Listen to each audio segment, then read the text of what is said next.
Assalamualaikum warahmatullahi wabarakatuh. Para siswa, hari ini kita akan mempelajari materi baru yaitu teks negosiasi. Dalam kehidupan sehari-hari kita tentu sering berhadapan dengan kondisi yang membuat kita harus melakukan tawar-menawar.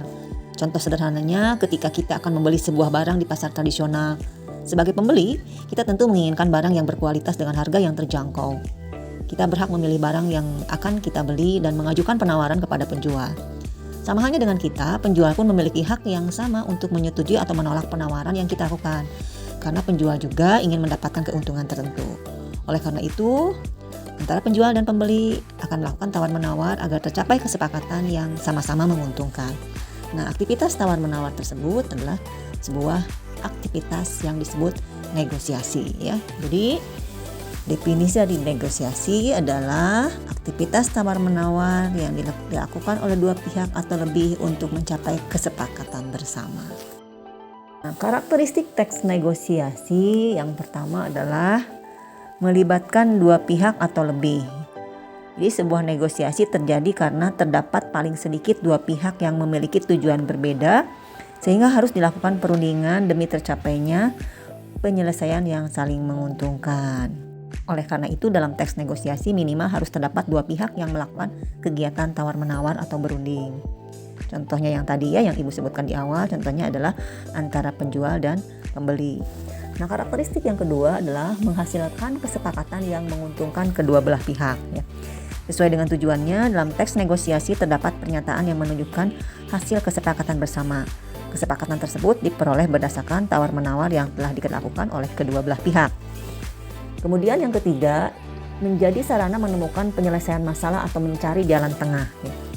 Ya, terkadang di sekitar kita ada permasalahan yang tidak kunjung terpecahkan.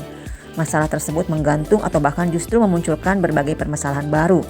Hal ini bisa saja terjadi karena tidak ada proses komunikasi yang baik. Nah, oleh karena itu, negosiasi menjadi hal yang sangat penting untuk dilakukan untuk menyelesaikan permasalahan yang dihadapi. Karakteristik yang keempat adalah mengarah pada tujuan praktis. Artinya tawar-menawar yang dilakukan dalam negosiasi mengarah pada tercapainya tujuan bersama, yaitu keputusan yang saling menguntungkan. Yang berikutnya adalah mengutamakan kepentingan bersama. Meskipun tiap-tiap pihak yang bernegosiasi memiliki kepentingan atau tujuan beda-beda, ya, kedua belah pihak akan berunding atau melakukan tawar-menawar agar tercapai sebuah kesepakatan bersama. Kesepakatan tersebut tidak hanya menguntungkan salah satu pihak, tetapi semua pihak yang terlibat. Jadi negosiasi harus mengutamakan kepentingan bersama. Kemudian yang terakhir, karakteristik yang terakhir adalah memiliki keterkaitan dengan rencana yang belum terjadi.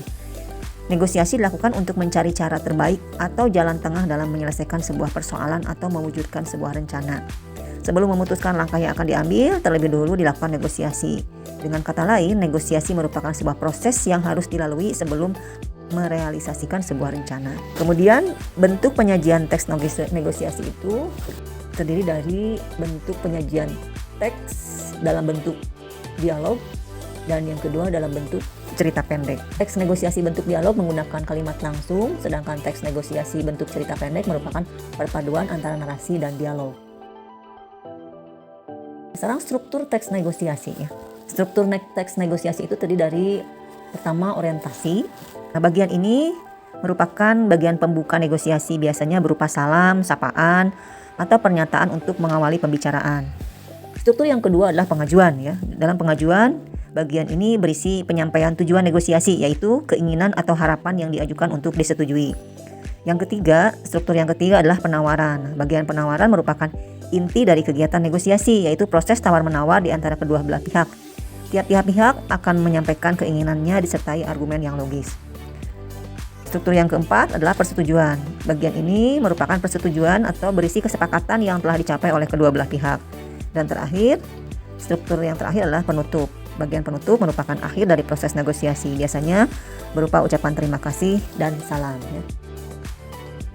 Nah, ini ada contoh sebuah dialog antara penjual dan pembeli, jual baju batik ya, dan pembelinya di sini ini ada warna kuningnya. Warna kuning ini merupakan orientasi, struktur orientasi di mana di dialog ini merupakan bagian pembuka negosiasi ya. Kemudian yang warna hijau itu adalah pengajuan yang berisi keinginan atau harapan yang diajukan untuk disetujui ya. Kemudian yang warna biru itu adalah penawaran ya. Nah, merupakan inti dari kegiatan negosiasi ya, tawar-menawar antara si penjual dan pembeli. Kemudian yang berwarna putih itu adalah persetujuan ya, di mana ini terjadi persetujuan kesepakatan ya antara penjual dan pembeli. Kemudian yang terakhir ya, merupakan penutup ya, yang merupakan akhir dari proses negosiasi. Nah, berikutnya adalah kaidah kebahasaan dalam teks negosiasi. Teks negosiasi menggunakan ragam bahasa non-resmi dan santun. Hal ini karena teks negosiasi menggambarkan aktivitas tawar-menawar, perundingan, atau pemecahan masalah untuk mencapai kesepakatan yang terjadi di kehidupan nyata dalam berbagai bidang. Selain itu, kesantunan dalam berbahasa juga merupakan faktor penting dalam teks negosiasi. Hal ini karena pada teks negosiasi terdapat perbedaan tujuan dan kepentingan dari pihak-pihak yang bernegosiasi. Jika bahasa yang digunakan tidak santun, bukan kesepakatan yang akan didapat, melainkan permasalahan atau konflik baru. Oleh karena itu, dalam menyusun teks negosiasi, kita harus memperhatikan kaidah kebahasaannya. Berikut kaidah kebahasaan teks negosiasi. Berisi tuturan pasangan. Sesuai dengan karakteristiknya, teks negosiasi berisi dialog antara dua pihak yang saling melakukan tanya jawab atau tawar-menawar. Oleh karena itu, teks negosiasi berisi tuturan berpasangan. Hal ini tergambar mulai dari bagian awal atau orientasi, misalnya mengucapkan dan menjawab salam, kemudian dalam pengajuan, penawaran, persetujuan, hingga bagian terakhir yaitu penutup. Yang kedua, dalam teks negosiasi kaidah kebahasaannya adalah mengandung pronomina atau kata ganti ya. Nah, pronomina atau kata ganti adalah satu jenis kata yang berfungsi menggantikan benda atau orang yang tidak disebut secara langsung. Kata ganti digunakan agar kalimat yang disampaikan lebih efektif. Kata ganti yang digunakan pada teks negosiasi biasanya kata ganti orang, misalnya saya, aku, kami, kita, Anda, kalian, dia, mereka.